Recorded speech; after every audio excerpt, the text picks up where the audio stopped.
TCV Chelakkara ലേഖകൻ നെയ്യൻ വീട്ടിൽ വർഗീസിന്റെ മകൻ റിൻസൺ വർഗീസ് അന്തരിച്ചു. 51 വയസ്സായിരുന്നു. തൃശൂരിലെ സ്വകാര്യ ആശുപത്രിയിൽ ചികിത്സയിലിരിക്കെ വ്യാഴാഴ്ചയാണ് അന്ത്യം സംഭവിച്ചത്.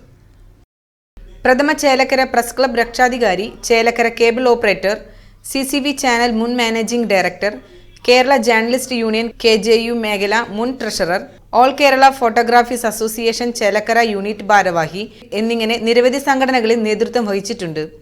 ചേലക്കര കിള്ളിമംഗലം ഉതുവടിയിലെ വസതിയിൽ വെച്ച് ഭൗതിക ശരീരം കാണാൻ രാഷ്ട്രീയ, സാംസ്കാരിക, സാമൂഹിക രംഗത്തെ നിരവധി പേർ എത്തിയിരുന്നു.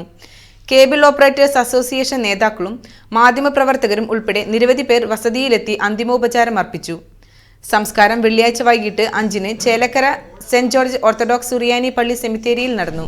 മാതാവ് ലീല, ഭാര്യ ടിൻഡു ജോസഫ്, മകൻ ഒലിവർ ആദം.